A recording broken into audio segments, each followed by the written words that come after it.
سلامونه ګرانو کتونکو، نن زه د افغانستان په حالاتو باندې تاسو ته څه اپډیټس درکوم. تاسو ته پته ده چې د افغانستان حالات د غیر معمولي صورتحال یا اثراتو سره چې دي هغه مخامخ دي، باوجود د دې چې یو کال مخکې په دوحه کې د امریکې او د افغان طالبانو په منځ کې یو معاهده شوې وه. د هغې نه بعد افغان طالبانو دویمه مرحله چې کومه وه د انټر افغان ډایلاګ، د هغې نه ډډه وکړه او موقف یې دا اختیار کړو چې موږ د اشرف غني صاحب دغه حکومت چې دی هغه یو اداره ګڼو، حکومت یې نه ګڼو. د هغې په نتیجه کې یو ډیډلاک راغی. دغه یو کال کې موږ وکتل چې په افغانستان کې ریکارډ حملې وشوې، په زرګونو خلک چې دي هغه شهیدان شو، په زرګونو ماشومان چې دي هغه د ستونزو سره مخ شو، په زرګونو باندې خلکو چې دی هغو نقل مکاني وکړه، هجرت یې وکړو د مختلفو علاقو نه. په کابل کې او په نورو ښارونو کې چې دي بدترینې حملې وشوې. پرون هغه بله ورځ هم په افغانستان کې جلال آباد ښار کې د پولیو 3 چې کوم فیمیلز زنانه ورکرز په هغې باندې حمله وشوه، 3 وړه چې دي هغه شهیدان شو. میډیا په ننګرهار کې، په کابل کې، په نورو ښارونو کې چې د بار بار په نښه باندې کړی شوه.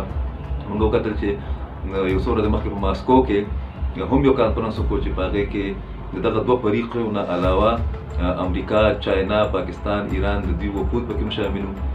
هلته کې تلخیم وشوه د افغان طالبانو په منځ کې او د افغان حکومت کې شامل د بعضو شخصیاتو په منځ کې. د هغې نه بعد موږ وکتل چې د امریکې د طرفه داسې سټیټمنټس هم راغلل چې افغان طالبان یا جنګجو چې کوم دي هغې په وایلنس کې، په تشدد کې کمی نه راولي، نو موږ به په دوحه مذاکرات کې کوم عمل چې یا دغه چې کوم اګریمنټ په هغې باندې مدرساني وکړو.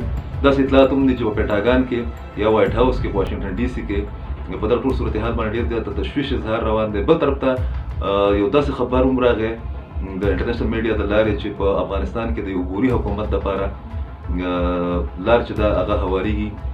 په دغه عبوري حکومت کې څوک څوک خلک شامل دي، د هغې ډیټیلز چې کوم دي د هغې زما سره وخت نشته، خو دا پرایورټي نمبر 1 ده.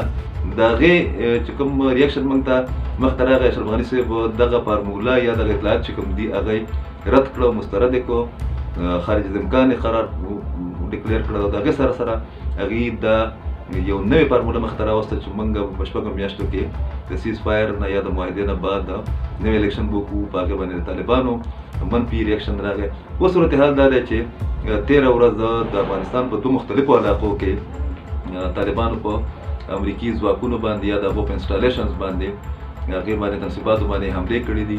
دا یو الارمینګ سچویشن دی، ډېر خطرناک صورتحال دی. د دې په نتیجه کې به څه کېږي هغه په راتلونکو ورځو کې چې د امریکې د ریاکشن په نتیجه کې موږ ته مخته راځي. خو چې کومه غټه ستونزه ده هغه دا ده چې د افغان حکومت او د افغان طالبانو په منځ کې انډرسټینډینګ چې دی هغه نه جوړېږي. د پاکستان او د نورو ملکونو کوشش روان دی، د چاینا کوشش دی، د رشیا کوشش دی، خو دغه د کوم تشدد چې کوم یو سلسله په هغې کې بیا اضافه شوې ده، او خاص کر په امریکي انسټالیشنز باندې یا په امریکایانو باندې د حملې چې کومه تازه ترین کوم اطلاعات راغلي دي هغه ډېر زیات خطرناک دي.